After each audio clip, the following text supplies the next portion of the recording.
आज 31 मार्च है और इसे वित्त वर्ष का अंतिम दिन भी कहते हैं। कल यानी कि 1 अप्रैल 2026 को नया वित्त वर्ष शुरू हो रहा है। हर वित्त वर्ष के साथ कुछ नए सरकारी नियमों का आगमन होता है और कुछ पुराने नियम विदा होते हैं।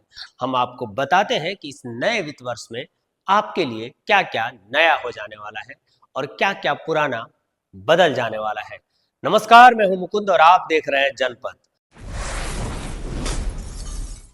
यूपी से होकर गुजरने वाली गाड़ियों का अब टोल टैक्स बढ़ जाने वाला है।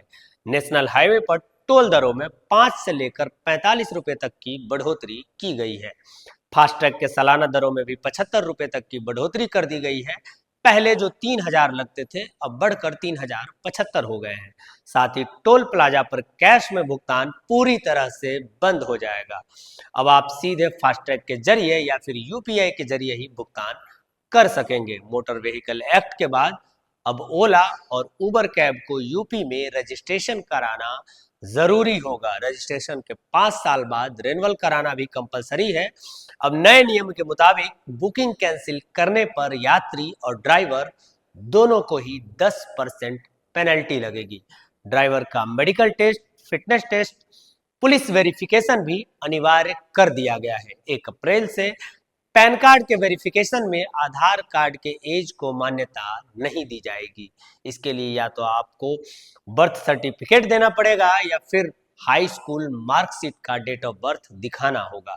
ट्रेन टिकट कैंसिलेशन में भी बड़ा बदलाव देखने को मिलेगा। ट्रेन के चलने से 72 घंटे पहले तक अगर आप अपना ट्रेन टिकट कैंसिल करते हैं तो आपको मैक्सिमम रिफंड मिलेगा।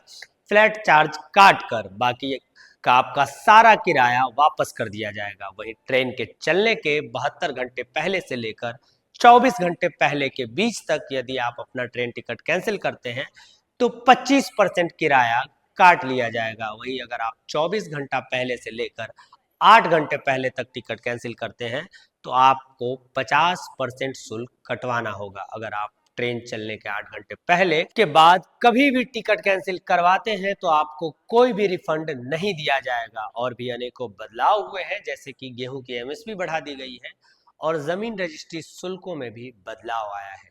अगर आपको हमारी जानकारी अच्छी लगी हो तो वीडियो को शेयर करके और लोगों तक पहुंचा सकते हैं। अन्य खबरों के लिए चैनल को सब्सक्राइब कर देखते रहिए जनपद।